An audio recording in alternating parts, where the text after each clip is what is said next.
Welcome back, students. In this video, we are going to look at synthesis problems and how to solve them.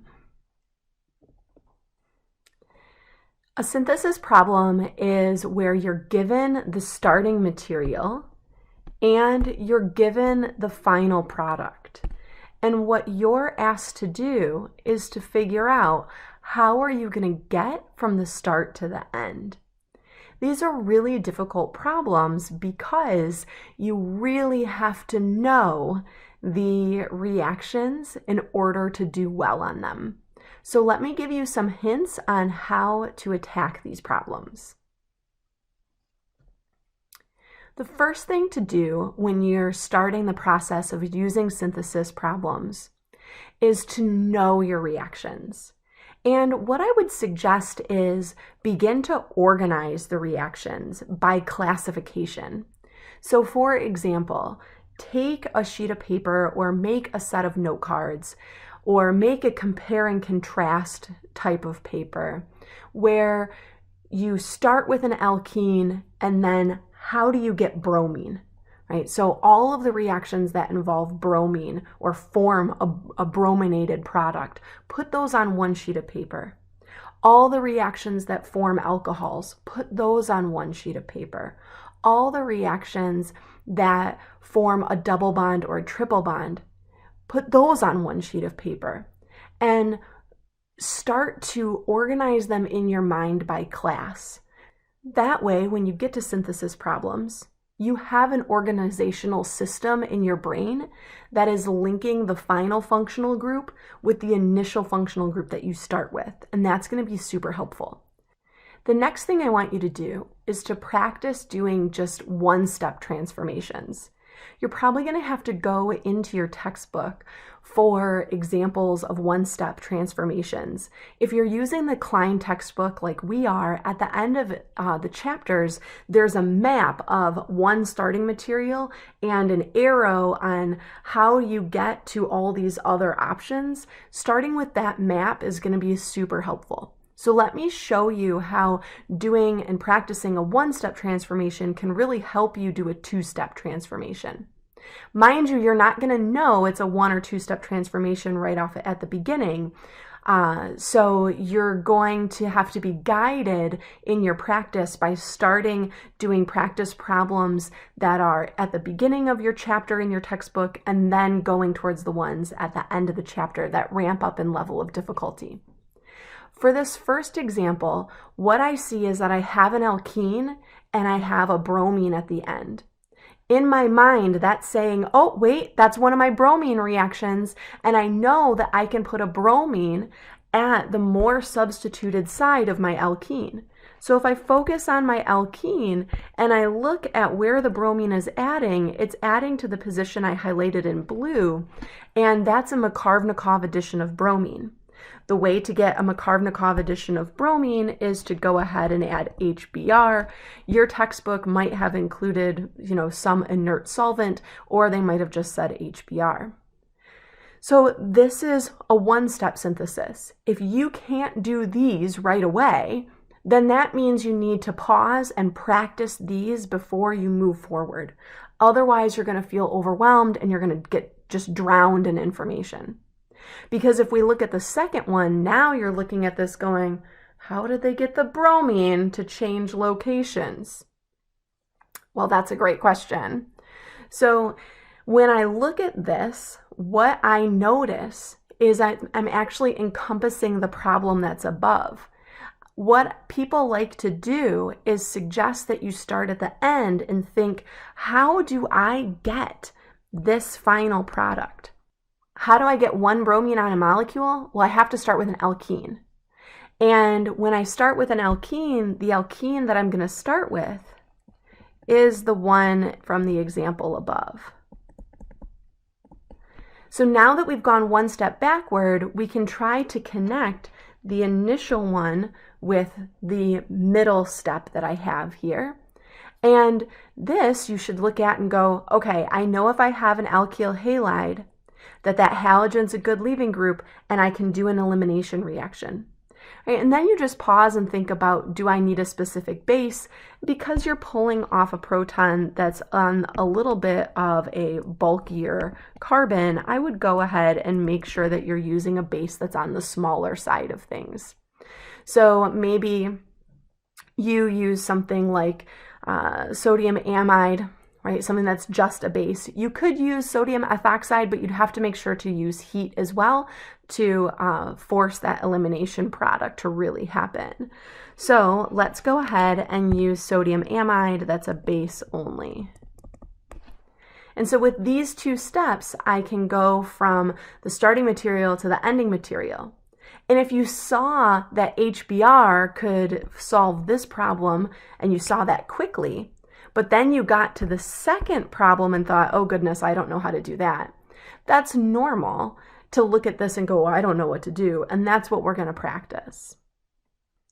So how are we going to attack a problem? Well, that idea of going backwards, it's called retroactive synthesis. And honestly, it doesn't work for everybody. I personally like to at least do one step backward, and then sometimes I do one step forward and then I meet in the middle. You need to do enough practice that you figure out what works for your brain. So one of the things that I notice here is that the carbon chain isn't changing.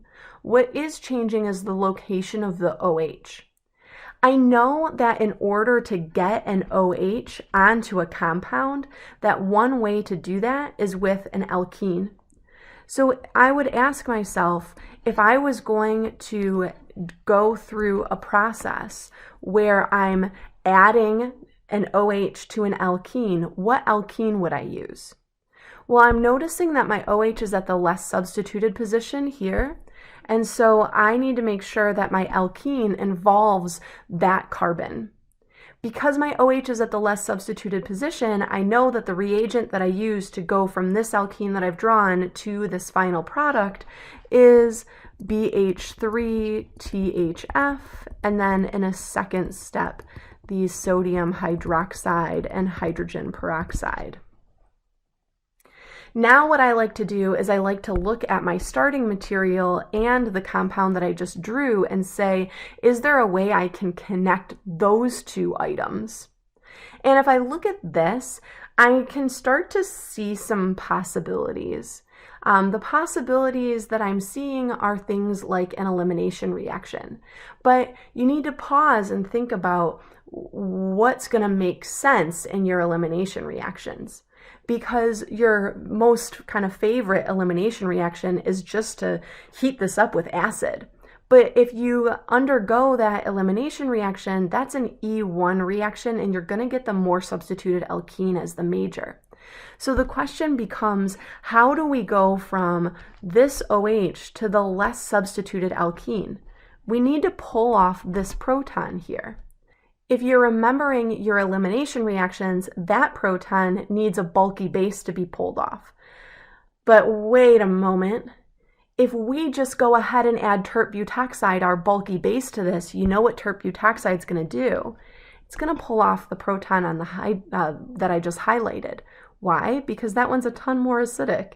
Right, that one's got a pK of about 16, whereas the one that I have drawn in green has a pK of like 50. So of course, the bulky base is going to pull off the more easily abstracted proton. So what do? Well, there's a new reaction that is going to give us a lot of utility here. It's when we have to go through these elimination reactions, but we have an OH to start with, that we use a particular reagent. And there's two reagents you could use, and I'm going to summarize these on another slide, but my personal favorite one is called thionyl chloride. Thionyl chloride usually uses a base with it, and the base that's commonly used is called pyridine, which is abbreviated PY. And what happens is thionyl chloride replaces OHs with chlorine. This way, we can go ahead and add our tert butoxide and get the less substituted alkene, so that then from the less substituted alkene, we can get the less substituted alcohol. It's quite a process, and it's going to take a lot of practice. So let's keep talking about how we're going to make this happen. Here are the things that I want you to look for. When you're first given a problem, I think what often happens is students look at it and go, oh, I don't know how to do that. And then they freak out. And when you freak out, especially on a test, you know what happens? The critical thinking part of your brain turns off and the amygdala turns on. That's an issue because then that's when you blank out and you can't move forward. So instead of freaking out when you see a synthesis problem, what I want you to do is ask yourself some questions. I want you to look at it and say, did the carbon chain lengthen? Why? Because we've only learned one reaction so far that lengthens the carbon chain. So that's going to narrow it down. Notice how I said so far, we're going to learn another one next chapter. Or did we shorten the carbon chain? Why? Because we've only learned one cleavage reaction, right? And that was the ozonolysis reaction. Did your functional group change identity? Well, that's always a good thing to know. Usually when a functional group changes identity, a lot of times you have to go through an elimination and then an addition. So keep that in mind. Did your functional group stay the same but change location? If it changes location, then you definitely need to go through an elimination and then an addition. And are you starting with a plain old alkane? Because if you're starting with an alkane, there is only one reaction that you can use to get going. And that is halogenating that alkane. You got to put some functionality onto that alkane. These are good questions to ask yourself that also lead into how am I going to organize these reactions in my head? Maybe in addition to making lists of the different functional groups that can be created, make a list of what are the reactions that lengthen a carbon chain? What are the reactions that shorten a carbon chain? What is the reactions that I can use to start with an alkane so that you have those organized in your head too? So here are our helpful reactions. Our helpful reactions are when you have an alcohol, you need to go through an elimination.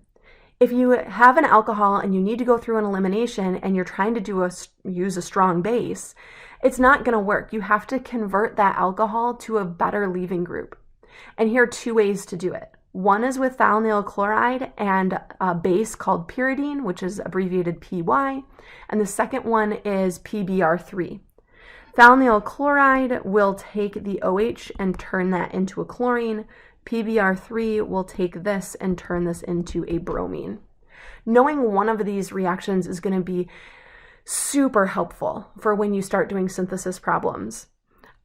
Personally, I always remember thionyl chloride because I ran that reaction in graduate school, and I remember reading the safety data sheet for thionyl chloride and being completely and totally freaked out and thought I was going to die.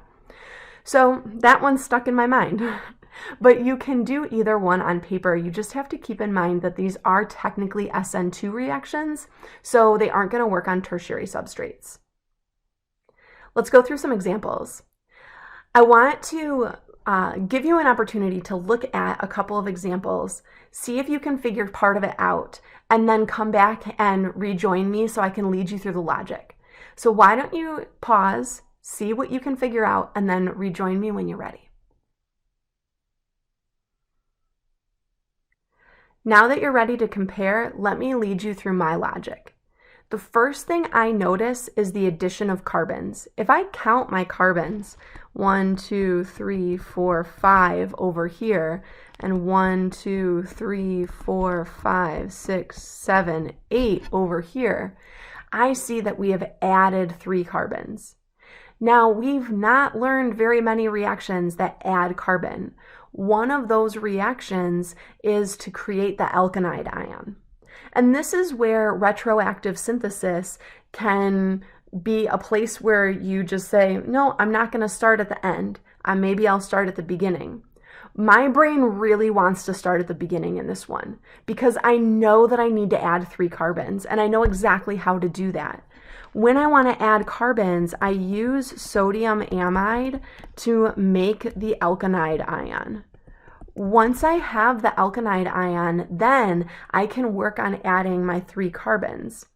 The 3 carbons that I add are going to be a chain that contains a leaving group. So I'm going to make sure I have 3 carbons, 1, 2, 3, and that I have a leaving group present. Now I'm going to put this all together because remember, this happens in an SN2 reaction like this. And I'm going to draw out my 1, 2, 3, 4, and then my triple bond, which is now attached here. I'm just going to double count my carbons really quick and make sure I didn't lose any. 1, 2, 3, 4, 5, 6, 7, 8. 1, 2, 3, 1, 2, 3, 4, 5. Okay, I'm pretty happy with that. Now what I want to do is say, how in the world do I get from this triple bond to this cis alkene? Well, remember that this is a reduction reaction. There were 3 reduction reactions that you saw. One of them was to add hydrogen and platinum, palladium, or nickel, and that just obliterated both pi bonds. But then there were 2 other ones where you saw Lindlar's catalyst as well as dissolving metal reduction. One of them gave a cis alkene and one of them gave a trans alkene. Do you remember which one's which? It is indeed Lindlar's catalyst, the poisoned catalyst, that gives us the cis alkene.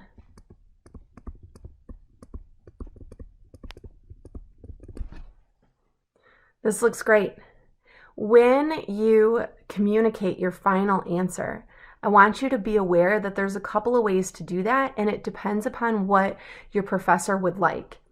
If you're in my class, I really like seeing your work like I showed here, where I see what you used for the first step, I see what you used for the second step, I see what you used for the third step, and I can see what's happening in your brain as to what you think is the product after the first step.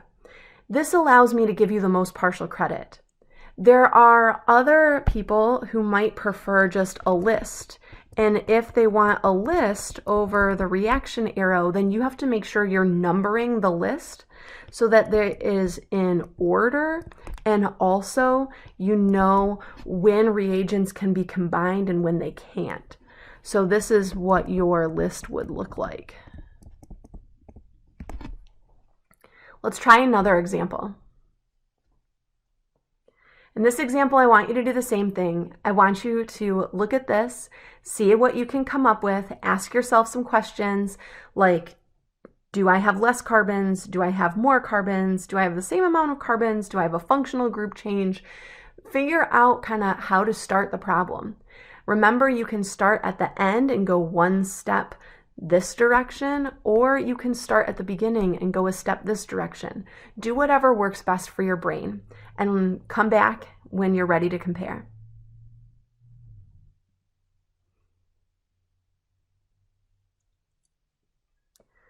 All right, so let's look at this together. I want to start at the end for this one because in my brain, it's just screaming at me right now that I know exactly how to make an alkyne. There's really only one way to make an alkyne, and that's with an elimination reaction. When you have an elimination reaction, remember that you need to do the elimination reaction twice, which means 2 leaving groups.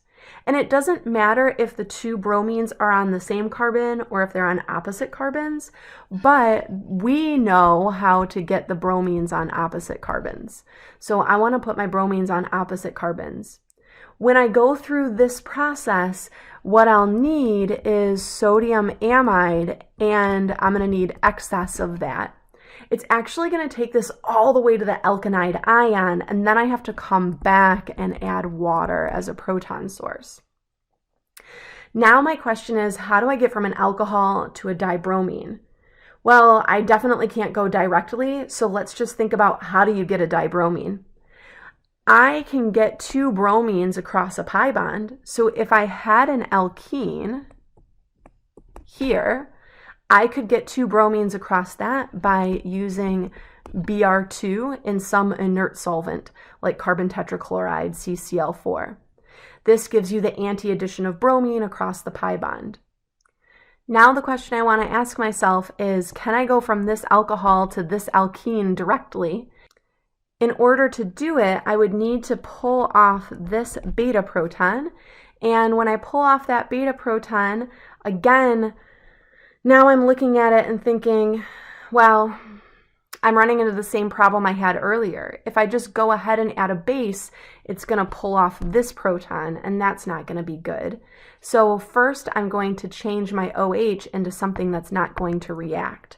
So I'm going to add something like PBr3, and now I have a leaving group. Don't lose a carbon. There you go. And we can successfully pull off the beta proton here. And now we can go through an E2 reaction. The reason I didn't do an E1 reaction here, which is the acid-catalyzed dehydration of an alcohol, is because then you would form a primary carbocation, and that's not a thing. So I'm going to go ahead and do sodium amide because that is my favorite base, and I have a final pathway now. I have one more for you on the next page. For this one, again, I want you to give it a try and then reconvene with me when you need some assistance.